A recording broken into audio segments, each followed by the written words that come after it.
Okie dokie, right. Put a little thingy on. A little bell end. Right, okie dokie. Glasses off. Right, from Russia with love. Yes, yes, I love Russia. Well, I don't really love Russia, to be honest with you. I've never been. Don't really like Putin that much. But yes, anyway, we're not here to talk about Putin.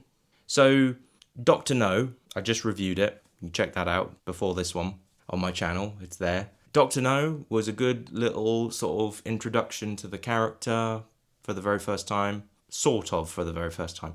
Yeah, it was a good like introduction for the very first time.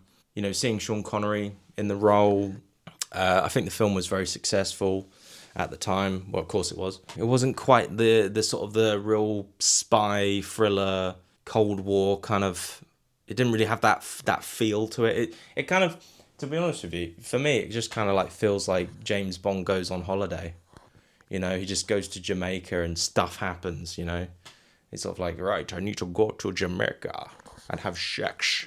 You know, well, yeah, I mean, in this one, I guess he goes to. And he goes to other places as well to have sex. Lots of sex. Yes. And he meets some gypsies as well in this. I like the gypsy scene. The bit where he goes to the gypsy camp and there's these two women gypsies who are like fighting each other. And he's just like, yes. Yes, I love gypsies. Sex. I will have sex with you both. Yes. But yeah, and in this one as well, you first kind of like... You first kind of get a little hint, or you don't see him obviously, but like you meet like the main sort of overarching villain, which is Blofeld, and you kind of get to see a little bit of SPECTRE, and you get you see them sort of training, and there's even a bit at the beginning where like there's a guy who's wearing a mask and he looks like James Bond. And they're just sort of like, right, yeah, let's give this guy a mask, make him look like James Bond, and then you've got to go and kill him. And yeah, that villain, the henchman guy, I think his name's called Red Grant, played by Robert Shaw from Jaws. He played a madman in Jaws. He was the shark hunter. But yeah, he's a really, really good villain. And he actually does kind of, he reminds me of like Daniel Craig. Like he kind of looks like, he has that kind of, I mean, that's the whole thing about Daniel Craig is, sorry, cutting ahead, but like, you know, when he got casted in the role, I looked at him and thought, he doesn't look like James Bond. He looks like a villain. He looks like a James Bond villain, you know, because he had that like villain face, you know. But I guess James Bond kind of is sort of a villain, kind of, in a way. I mean, he's an assassin. He kills people. So, yeah, it makes sense. But anyway, yeah, so this one I felt like was a lot better than the first one. A lot better than Dr. No, because it actually felt like a sort of a spy thriller. Also, it had this kind of like, it some of it like takes place on a train, so it kind of has this like, I don't know, like it has a sort of a Murder on the Orient Express sort of thing. And he's got this sidekick. He always has a sidekick. I can't remember what the guy's name was, but like he always has a sidekick in every single movie and he gets killed. Or, you know, it's always the same thing. Like in the last one, the black dude gets burnt alive by the dragon thing, and in this one, he's got this dude who's like, he's kind of a nice character. You kind of like him, you know. But then yeah, he gets killed. Yeah, Bond as well in this one. He slaps a woman. Liar. And there's a very good scene. There's a very, very, very good fight scene, in my opinion, which I actually think still kind of holds up today. The fight scene in the train, I actually think is a very good fight scene. You know, even for that time, like that was 1963 or 4 or whatever. It's still pretty exciting. It's like intense. Yeah, and also as well, the theme song as well. You know, From Russia with Love. You know, it's like this feels like a proper James Bond film. Also as well, gadgets. We actually have Q showing up, and he's got a suitcase with lots of cool stuff in it, you know, where it pops out and there's gas. He's got like a rifle that can, you know, configure it, you know, put it together.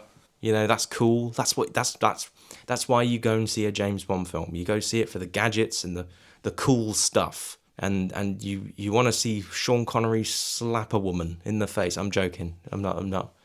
I don't mean that. I don't mean that. But yeah, the villains are cool as well. Yeah, as I said, like the Red Grant guy, he's cool. The woman, she's very like if you watch Austin Powers, if you've seen like Frau from Austin Powers, like she's very much like her, and she's got like a spiky thing on her shoe, and it pops out, and yeah, I think that this film is a pretty good film, and in fact, actually, yes. I think Sean Connery even said, like, this is my favourite one. Obviously, like, when I got towards the end of his time as Bond, as, playing the character, he got a little bit tired and a little bit bored of playing that character over and over again. So he wanted a bit of he wanted a change, and he wanted to move and do other things. But I remember, I think in an interview, he said, like, yeah, we pretty much got it. With this one, I don't feel like there was anything more we could do with the character, with the franchise, I mean, obviously he kept on, he kept making sequels after this, because obviously I think he was under a contract and he was getting paid lots and lots of money, obviously stick with it, a job's a job, but like, he always said, like, yeah, this was the one that, I felt like we got it, and it's like I don't really feel like we need to do. There's not really what else can we really do with this character? Because to be honest with you, all of these films, they are pretty much all the same. There's different like variations to each film, there's sort of like there's similar scenes, there's always something that's the same. But it's sort of changed up a little bit, slightly. But yeah, anyway, I'm not going to talk about this film anymore because I just think it's great. It's a good classic James Bond film. Again, it's old, it's dated. If you claim to be a James Bond fan, you have to go back and you have to watch these early films and you have to appreciate them, and you have to watch them and celebrate them as well, because these are classics. These are classic movies. As I say, I love watching old movies, like Great Escape and Bullet and Magnificent Seven and all the John Wayne films. Like Hollywood was proper. It was proper Hollywood back in the day. Nowadays it's just all whatever. Shut up. Yeah, so that's it. From Russia with Love. I've done it.